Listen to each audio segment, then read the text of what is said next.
Everyone, welcome to episode 8 of Lines on a Page. I am your poor man's Bob Ross, Thomas Price, and we are here yet again at Haven Comics. I wanted to do something still within the vein of Hollywood things that go bump in the night, classic Hollywood things that go bump in the night, and this episode is going to be on The Invisible Man. Now, it is kind of funny that I should even mention that because this would be an April Fool's episode. Just pretend to draw something for an hour. I wish I could. I honestly did think about that. But I want to believe that I have a little bit more class than just that. And I could have done the entire thing with just invisible ink. But uh, I do like to thank Spider Girl 42 for putting that on there. Thank you so much. That was a good chuckle the moment that I got into the studio. But yeah, the Invisible Man. So this one's actually kind of an interesting one for me personally. A little bit of history involving this particular, not just the character, but just the 1930s movie in general. So when Hollywood was doing all of the classic horror stuff in the late 20s, early 30s, it started off smash hit with Dracula, with Bela Lugosi. And then it was originally planned that The Invisible Man was going to be uh, movie number two, and they were just like, no, no, no, no, no, let's not do that. Let's go ahead with Frankenstein. And Frankenstein ended up being a giant hit. I want to say that came out in 1931, and then 2 years later, The Invisible Man comes out. Now, what's really interesting is the whole situation that uh, the book's written by H.G. Wells, same guy who wrote The Time Machine. Great book, by the way. And it definitely borders the line of both horror and sci-fi.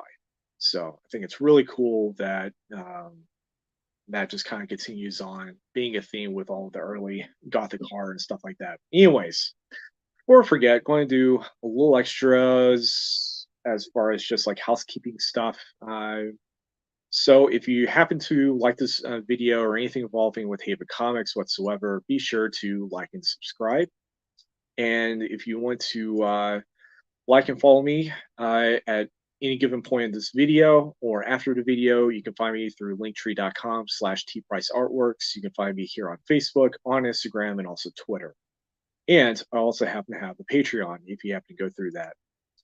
And if at any point you decide that, you really like my stuff, but you don't have the money to either A, commission me, or B, buy, prints because, budgeting and so on and so forth, you can actually just buy me a cup of coffee through Venmo. Just type in T Price Artworks and shoot me, $2 far away. That also works too. So we are going to move over here to drawing camp. Now, I did cheat just a little bit because I decided I wanted to go ahead and throw down the form of the body first before I start putting on the clothing. And I wanted to do something very much in the lines of talking about rendering clothing and using that with, I guess, the scale model of a human figure and showing that there's nothing underneath, which, by the way, was one of the biggest special effects things that happened in that movie, which was a giant feat of work, by the way. There were several different things that they did in that movie that was never done before. So it was really interesting to see that go on. So I can't really remember exactly what the coat is that the main guy is wearing. It's not I don't know if it's like a morning jacket or a lounge jacket or whatever that's called. I'm not sure. I've never really known the exact name for it. I just know that the thing wrapped around his neck is a caveat. I think that's what it's called. It's not really an ascot, but it's something. It's a scarf. Anyways, so I used the blue line to basically do the outline of all this and give the idea of the form.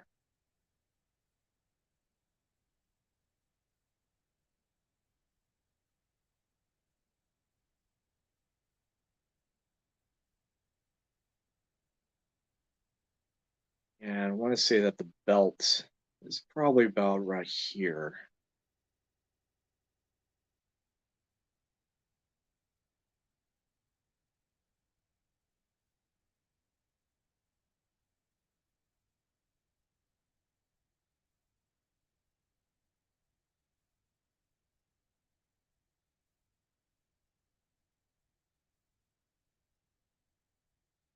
All right. So this is where it's going to get kind of interesting when we start thinking about, jackets and trying to render in clothing and stuff like that. So just happen to have on a denim jacket right now. And it kind of gives you the idea of, with my wearing this on me, you are going to see some folds in here and stuff like that. This jacket that he's wearing in the movie, I want to say it's got like some sort of like velvet uh, kind of thing going on.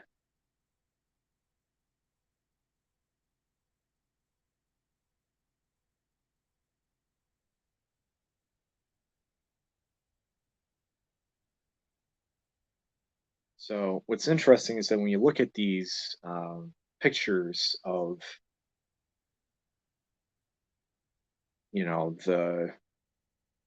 the movie, there's almost very little as far as just like light source hitting the character. Really makes it kind of interesting. And I know he wears gloves.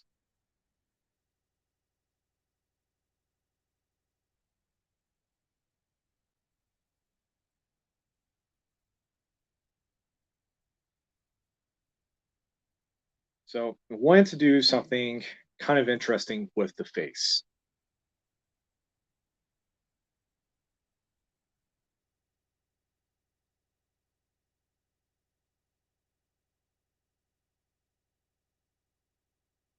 So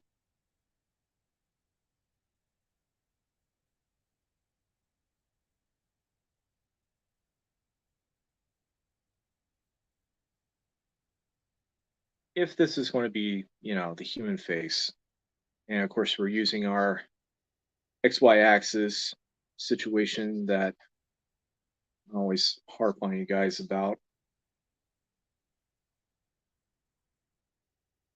Uh, might be best if I actually,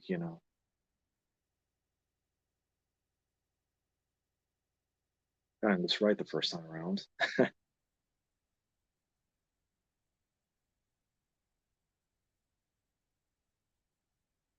All right.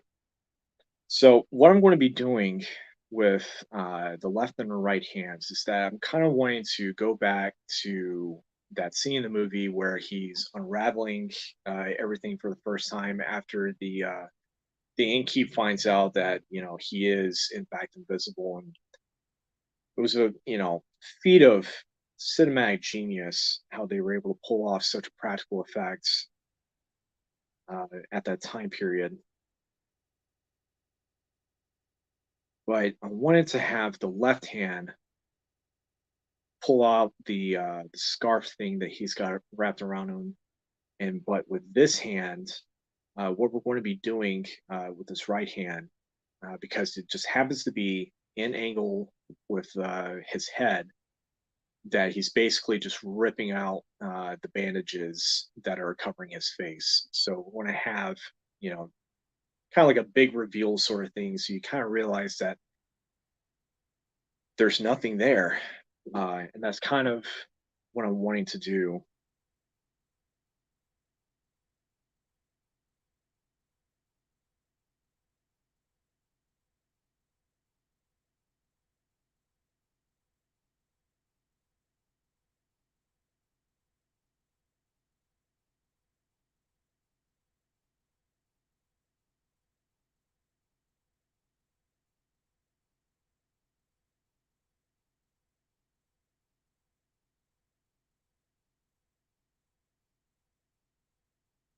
And this is the part that's going to get really, really interesting. Or at least what I think is interesting. I hope you guys are thinking that this is interesting.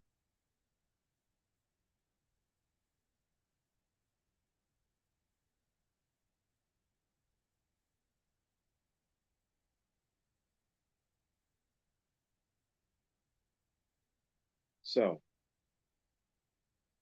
I want to look at my source real quick. And okay,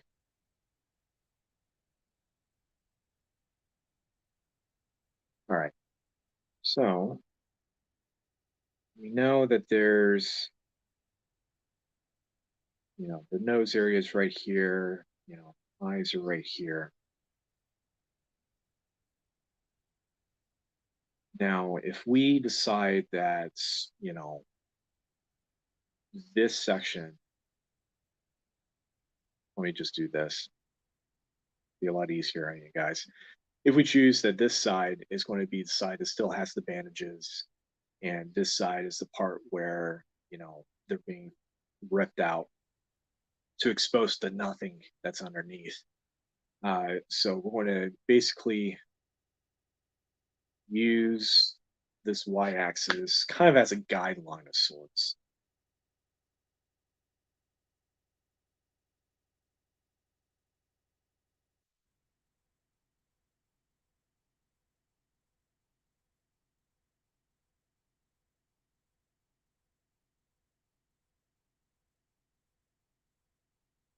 And he also has these really interesting sunglasses that I really haven't seen uh, really any other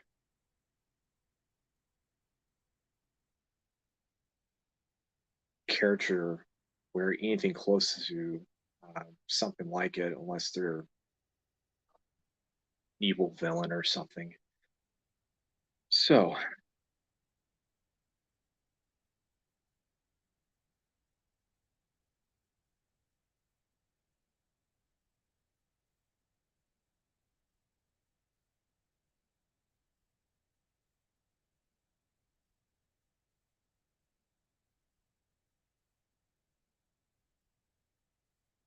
kind of giving off the idea things are being forcefully ripped. So we kind of want to give off this little bit of an action. I hope you guys can see this with this webcam. It's got a bit of a potato quality to it, but hopefully I'll be able to see it.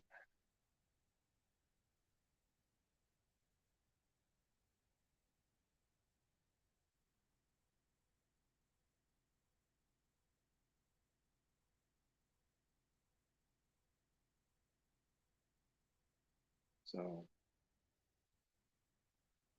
I'm actually going to change the angle of this up just a little bit.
And because he is forcing that out, we're going to have the this part of his glasses basically look like it's been bit from the force.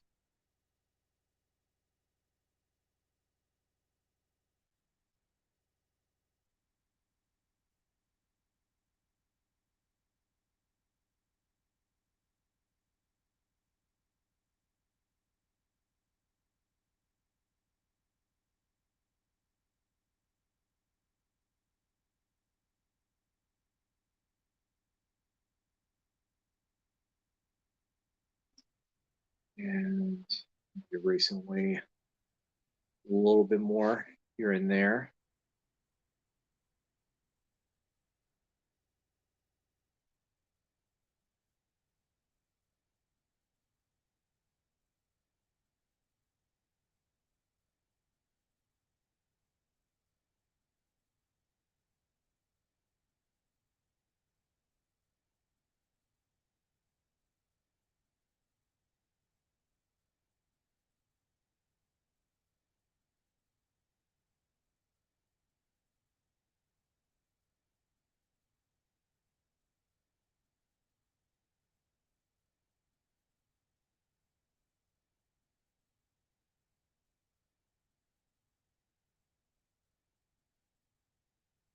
And of course, it wouldn't be a forceful rip without, little shreds of debris.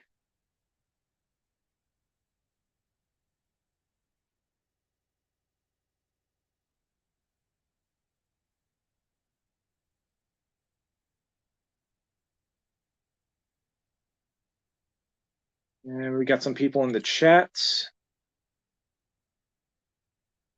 Wouldn't the Invisible Man technically be a blank paper? You are correct.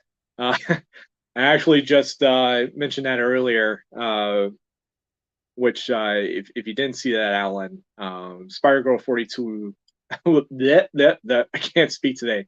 Spider Girl 42 had said that this could be an April Fool's episode, just pretend to draw something for an hour. I could have done this with just invisible ink, but you know what? I'm not that cruel.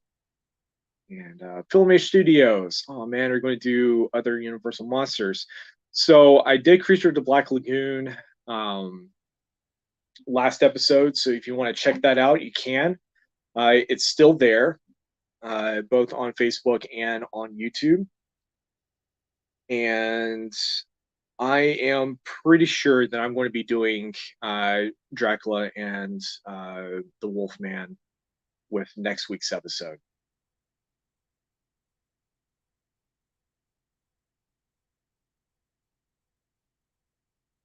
And I might make it into a much longer episode than normal because I like to get this stuff done in an hour.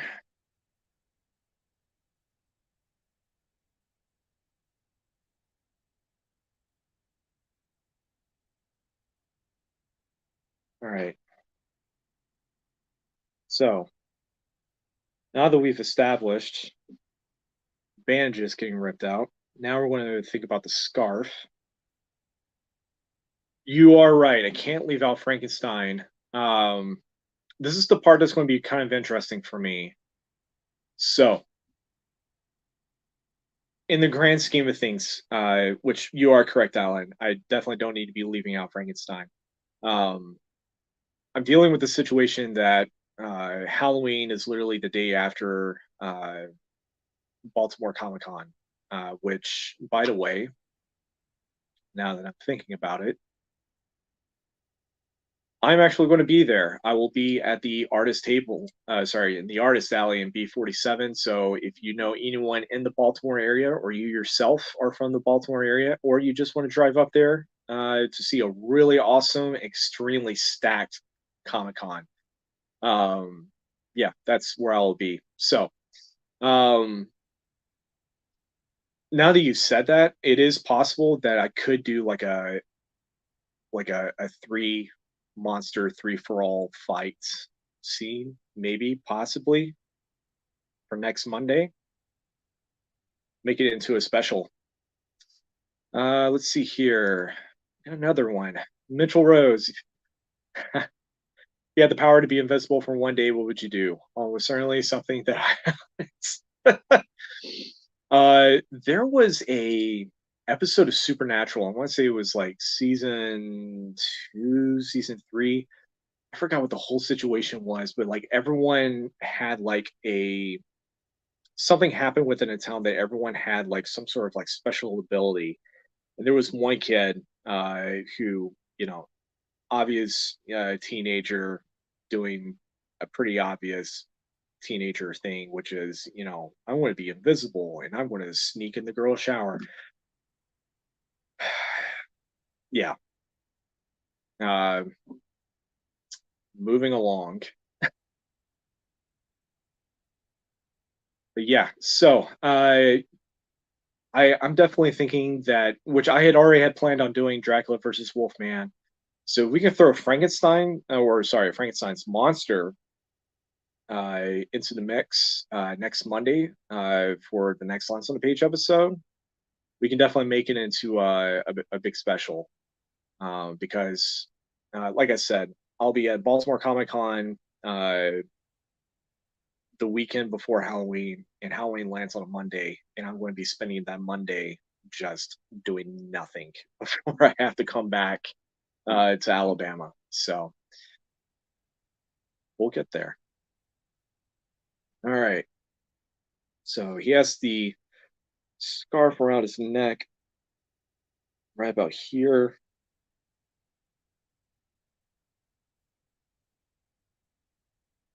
And I'm actually going to change this up just a little bit.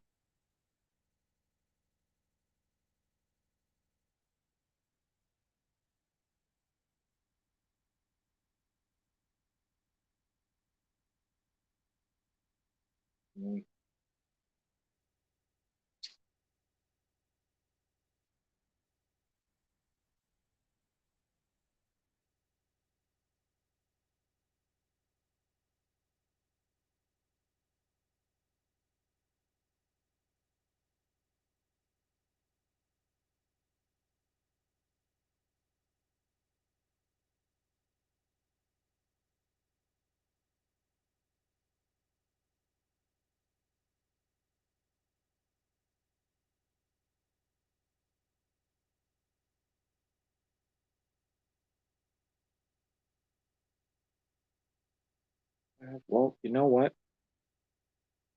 This is actually going to be a bit of a stumper on me because, like, I've never worn that kind of period clothing before. Like, I've seen people put it on, but I've never really thought about, you know, it coming off. So I am going to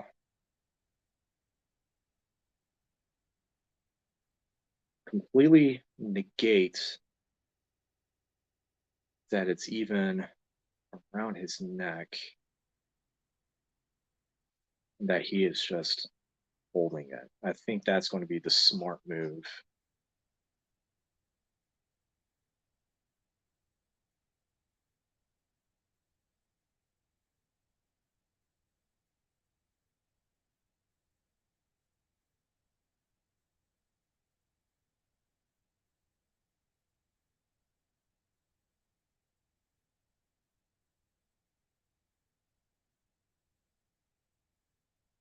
Uh, Alan says Frankenstein sitting on a throne with his monster beside him watching Wolfman Dracula fight.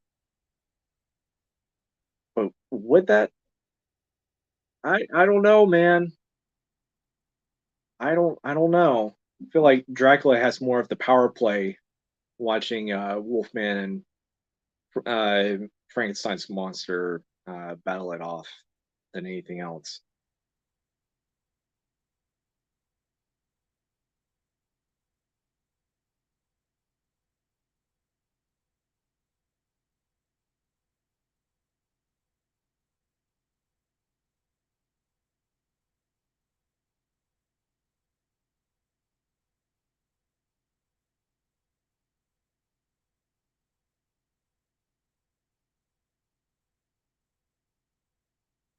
All right.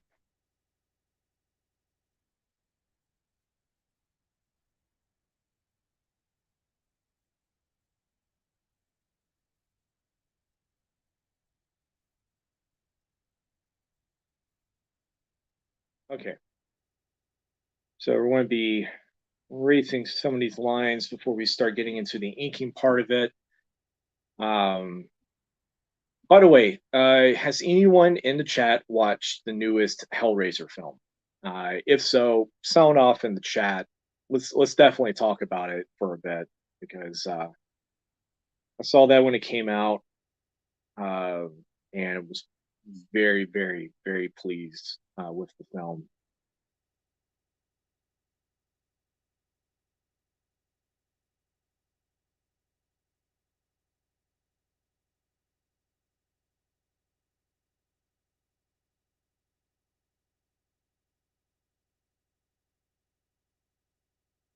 I definitely feel like it is a an interesting take on the movie, or sorry, on the short story, which is actually called The Hellbound Hearts. If you have not read it, I would definitely say go to your nearest library and try to find a copy. It's only what 100 pages at the most. I mean, it really is a short story that they somehow had originally only planned to make, um, you know, two movies that ended up turning into a franchise where six films really went off the radar. um, yeah, it was pretty awesome. A lot of models. Are we talking about all of the lament boxes as the models, or are we talking about the Cenobites? Uh, if you can clarify that just a little bit, so I can get on the same page as you are. Uh, Definitely fill that in. But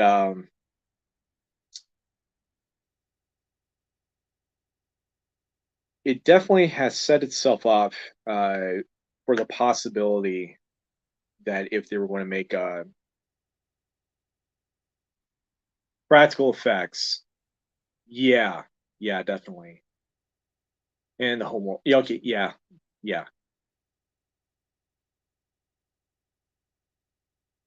Um,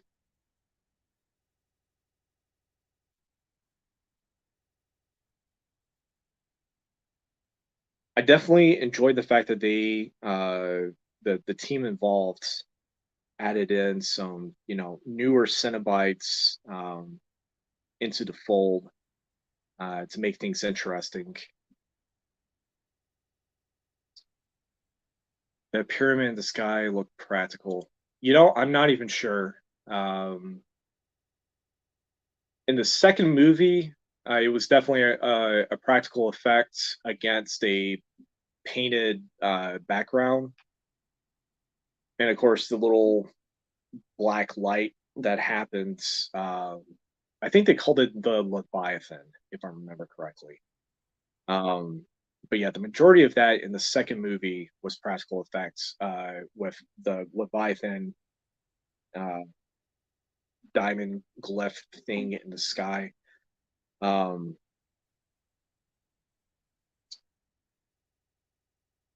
I knew that much. But as far as the um, how much was practical effects in the newest one, I'm not really sure. But I don't know. It could be 50-50. I really don't know. I think the last movie that I could think of that did a decent amount of practical effects, as far as just like horror is concerned, um, that at least I could tell was practical effects. Aside from the 1999 Mummy film, definitely the first Underworld.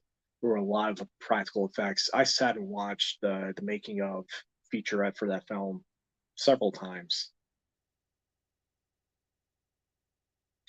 Yes, I actually enjoyed that myself, and I'm wondering if they had some sort of influence from Magic the Gathering. There is a do this so you guys can see what I'm doing. There is a group of creatures called the Phyrexians that I'm pretty sure were influenced by the Cenobites. Now, keep in mind the Phyrexians within the Magic lore and the game and stuff like that, they weren't shown until way into the early 90s. And of course, the idea of the Cenobites and stuff like that didn't show up until 1986, 1987, somewhere around there. So, um, but there is a Cenobite, sorry, not Cenobite, Phyrexian by the name of Elish Norn, and she very much looks like she was, you know, a possible Cenobite if you just looked at the art for the card.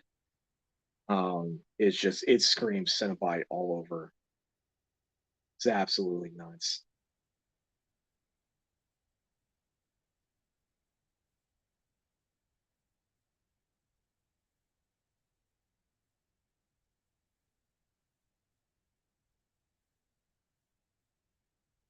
Cabin in the Woods had a lot of practical effects. You're probably right about that. Um, and I want to say that there were some practical effects in the remake of The Evil Dead. There wasn't a lot, but I'm pretty sure that there were some, especially the syringe in the eye scene. Ugh, that freaks me out.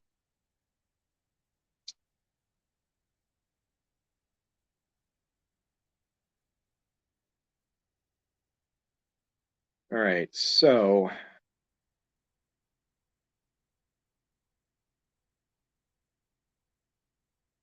there's like this really weird checkerboard pattern thing going on.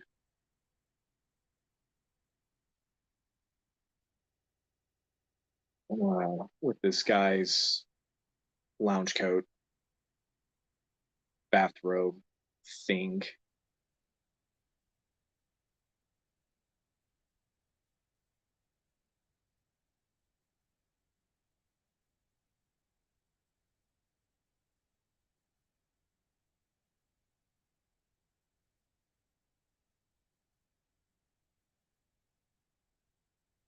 Yeah, I felt like it was definitely interesting that because when you watch, I actually had to rewatch the first two films before watching the new one, and I thought it was interesting with the new one that they went a little bit further in terms of like the whole, I guess, the choice of which thing um, that the person was wanting the most, and um, the choice of what is the limit configuration and not the actual box itself as a limit configuration. I thought that was an interesting twist on the the prop and the mythos, and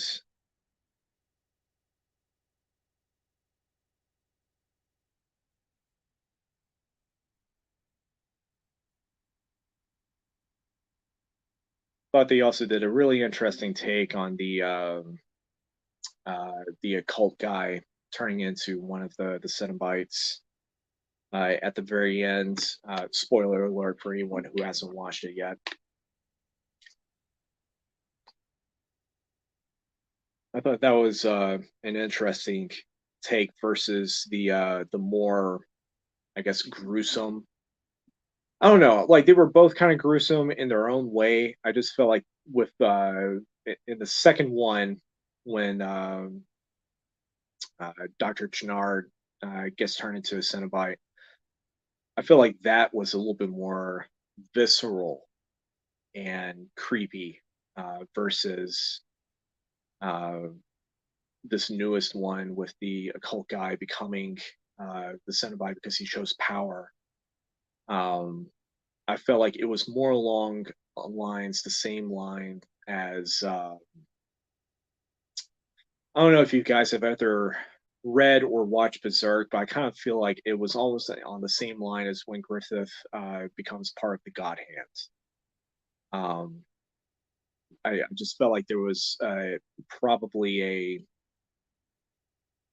similarity to it, just a little bit, as far as just the metamorphosis, not really so much the choices made or anything like that. All right, so we are actually going to go straight into the inking phase, and this is where things are going to get a little bit interesting because instead of me doing all the fine detail stuff first, um, there's actually going to be a lot of uh, black ink uh, that's going to get blocked in. And like I said earlier, when I was looking at the photos of the movie, and it has the jacket has some sort of like satin kind of look to it. I'm not really sure what kind of material that was on the jacket. Maybe velvet, but we are going to do this.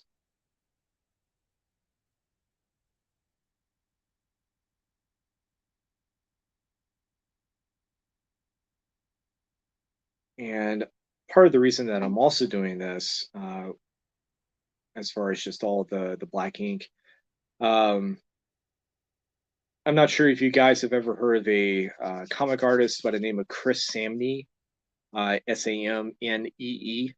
That's how you spell his last name. Um, he's been doing, uh, Batman drawings during the month of October, and he does them in this very noir, a lot of play on negative space, and gosh, the the stuff he's able to convey in one picture alone is just absolutely beautiful. And I'm pretty sure that he is influenced by Alex Toth, who, by the way, if you guys do not know who he is, you definitely need to try to hunt down some of his stuff.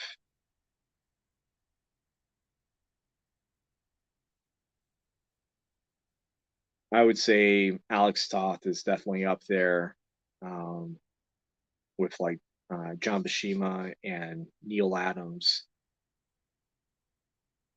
as far as changing the face of comics in their own individual ways.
By the way, I'm not really sure if you guys have realized this or not, but I've actually been trying to find, without buying it, um, some sort of, place streaming that is streaming the original 1933 Invisible Man, because I do want to rewatch that again just for kicks and giggles this year. Unfortunately, you've got to rent it on Prime or buy it, and I would have assumed that it would have been on, some other platform for free, but apparently it's not. A little bit disappointed by that. Uh, and 2B, has Frankenstein, Bride of Frankenstein, the original Mummy, and Dracula. Uh, Bela Lugosi Dracula, not Gary Oldman Dracula.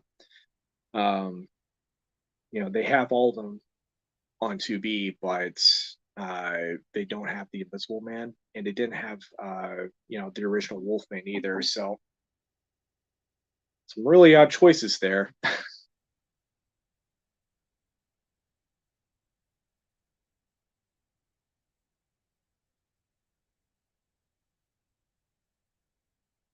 All right, so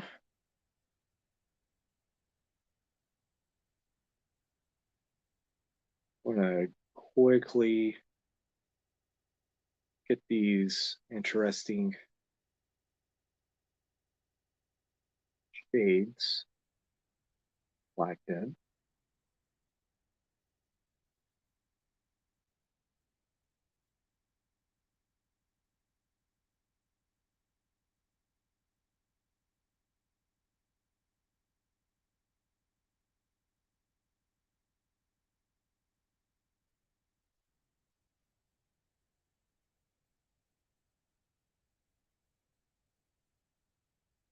And now we're going to start moving into the actual details.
Who's the other person I was thinking of that had bandages? Darkman. That's who I was thinking of. That was a really interesting horror film.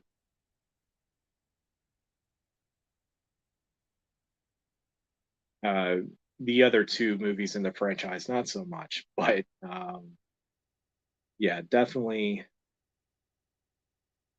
check out Darkman if you haven't watched that yet. It's Liam Neeson, and then of course he ends up getting replaced with Arnold Vosloo, who ends up playing the Mummy several years down the road.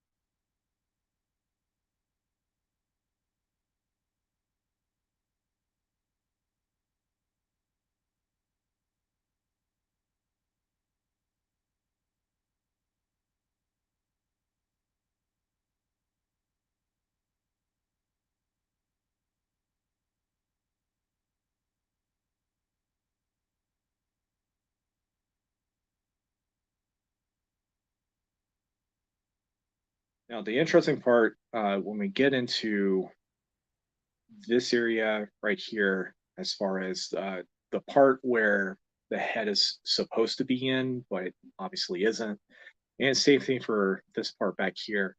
We're going to be doing some really quick cross hatching just to give off the effect that there is, some shape that does exist within that area, but it's not completely empty and gives the idea that something is occupying within that space.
Hey, David. Thank you for joining in, and thank you very much.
All right.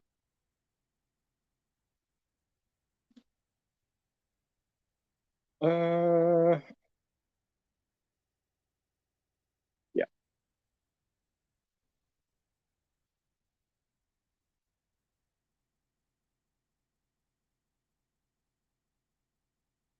So what we're going to be doing real quick is we are going to be using some black right here, just to get the idea of, shading and whatnot.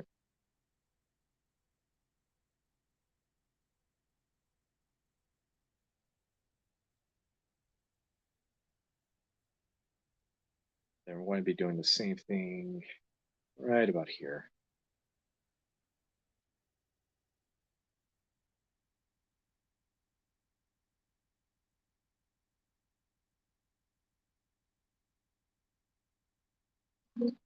And we're going to be using really thick pen of sorts.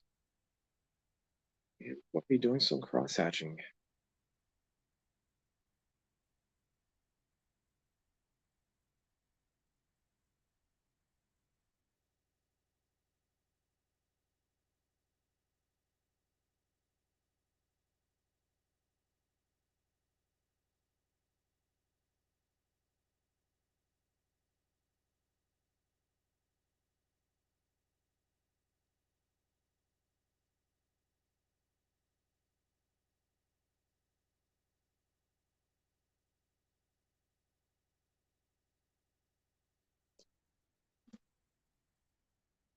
Then we're going to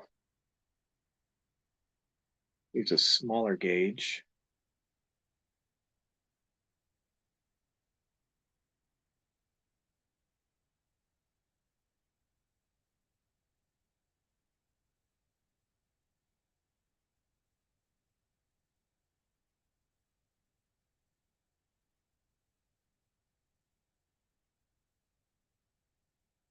So it's almost like we're creating a gradient of sorts.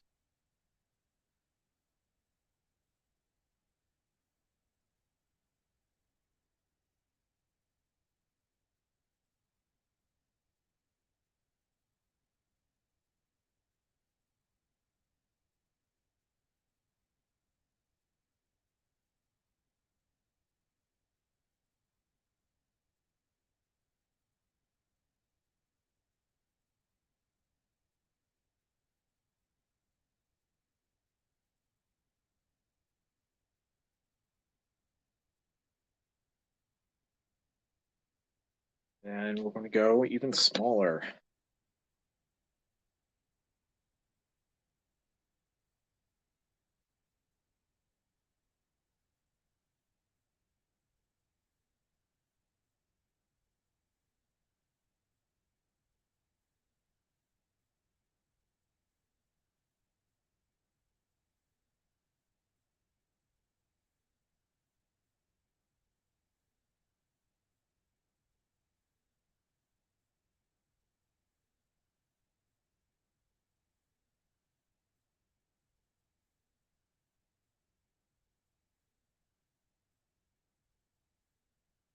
Cross hatching was always a pain to make it look easy. No, Frank Cho makes cross hatching look easy. If you haven't had a chance to look at some of his ballpoint stuff, it is nuts. It's absolutely nuts.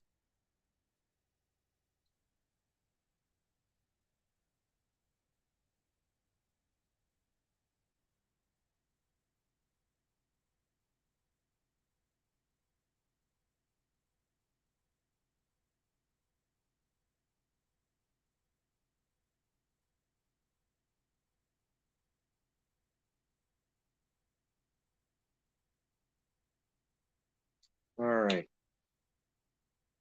Now we're going to go back and try to do all the checkerboard stuff, which I feel like is going to be an absolute pain. But we are practically at the finish line right now. Aside from just a little situation with that going on back there, which we'll get to in no time. Yeah, I mean we're technically almost done.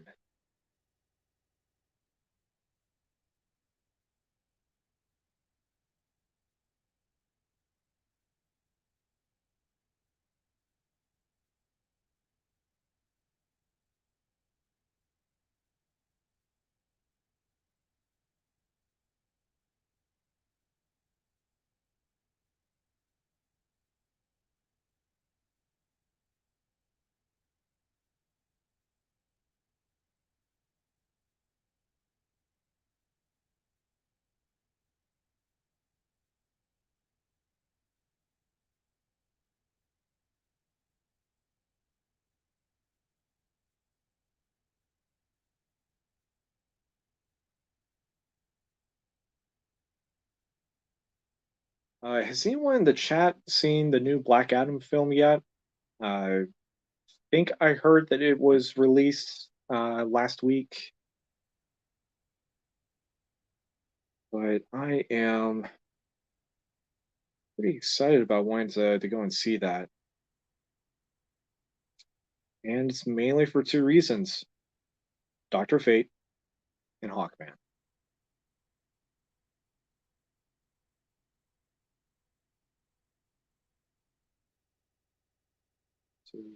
That's okay.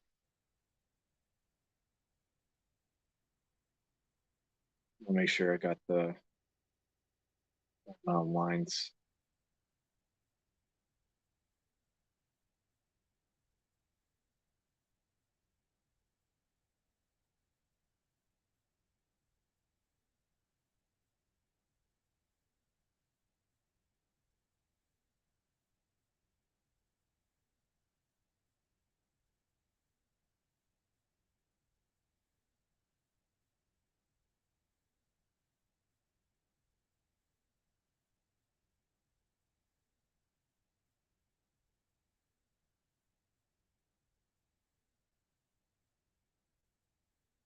Yep.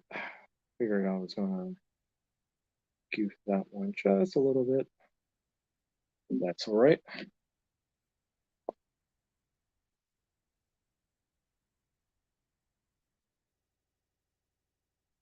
Easy fix. All right.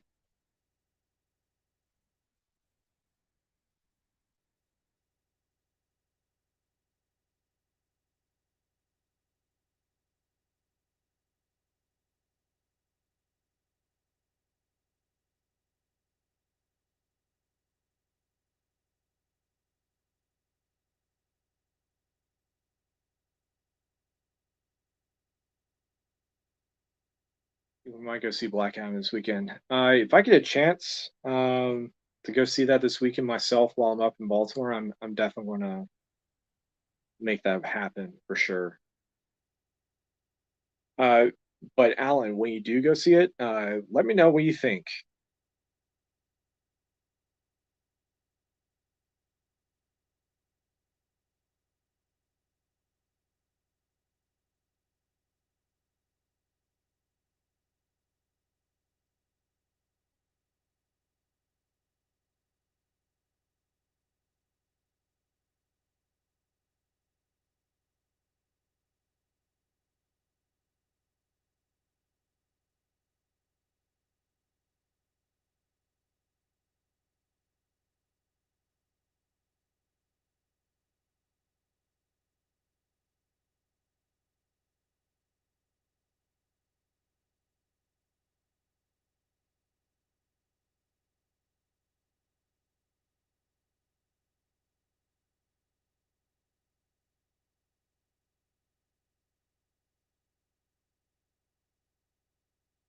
The Dr. Fate lead-in comic was really good. Oh, oh, probably read that at some point.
All right, now it is time.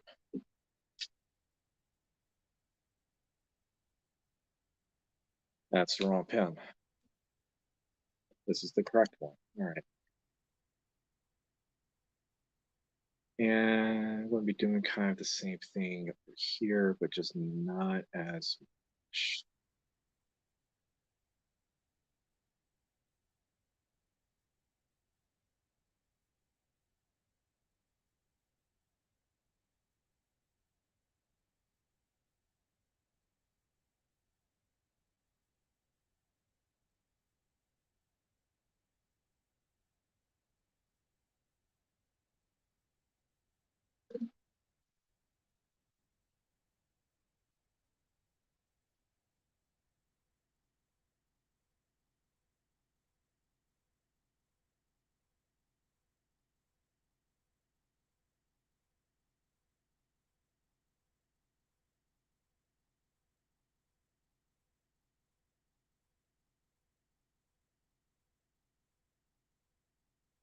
For those of you who have never used a 005 type pen, you definitely have to be very, very, very careful. Don't accidentally break the nib. Done that several times. And, there is an element of control in front of how heavy-handed you may or may not be.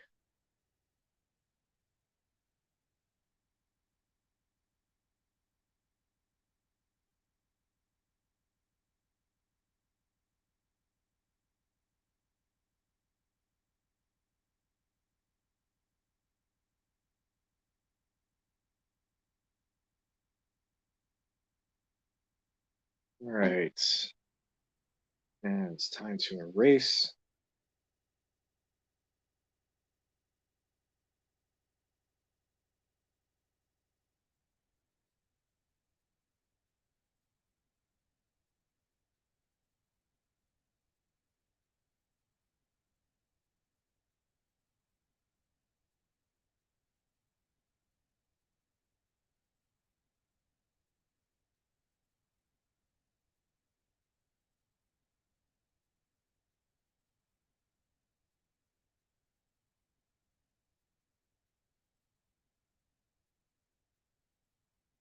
I'm going to be going over the outline really quickly with a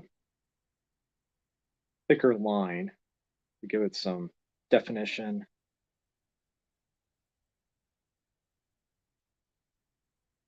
And I'm also going to be using the white ink to go over one or two little areas. I'm hoping they do more with Dr. Fate, but that will depend on the movie does and fan reaction. I can definitely understand that for sure.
Ah, hasn't happened in a long time. Mine's accidentally going in places where they don't need to be. Don't worry. That's what white ink is for.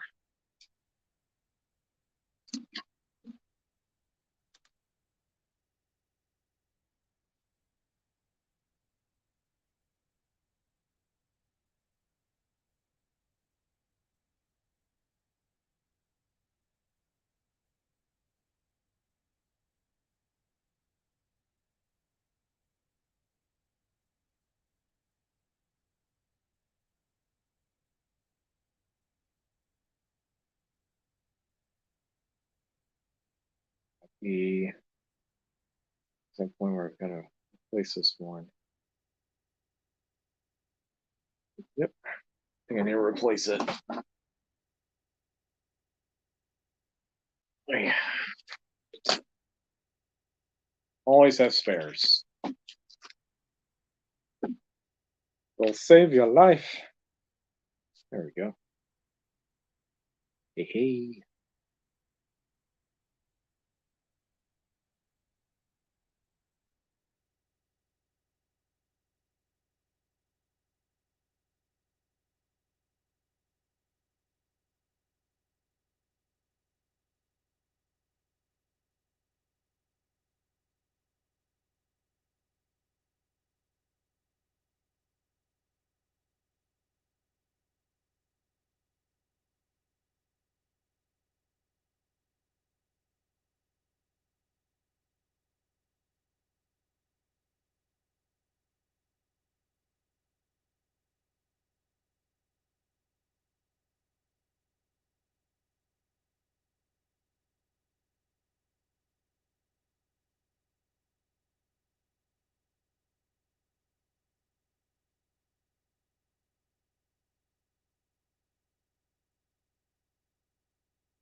All right.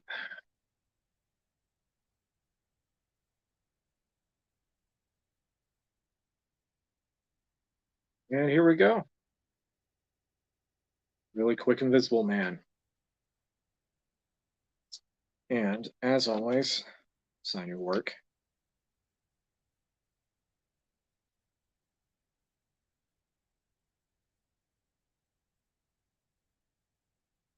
So there we have it. Thank you so much. All right. So thank you guys yet again for coming to a really quick and very sparse, no puns intended, uh, lines on a page. And I'm kind of glad that we got it done within the hour mark because I was kind of hoping for that. Or else I would have just left it as a blank page for an hour. So, last minute of housekeeping. Please remember to like and subscribe if you happen to like anything that I do or everything involving with Haven Comics. Every like, every subscribe, every follow, every share, every comment that helps us out immensely. And if you want to figure out where you can follow me on social media, if you happen to be watching this on YouTube, you can follow me through linktree.com/tpriceartworks. And you will find me on Facebook. You will find me on Instagram and Twitter under the same handle. And on the Linktree, there's two sections. One of them is my Patreon, and which this month's stuff is going to be all spooky themed sketches. Sorry, I can't speak. I got a hiccup coming in. Spooky themed sketches, and also going to be doing prints. And also, there's a tier for a commission if you're wanting to sign up for that every month or just 1 month. More information about that, you can just message me there. And also, you can also buy me a coffee through Venmo. So many different things going on. Uh, Alan, I won't be there Friday. I will be in Baltimore. Yeah, this weekend is the Baltimore Comic Con, or sorry, next weekend is Baltimore Comic Con, but I'm driving out to Baltimore a week early to stay with family.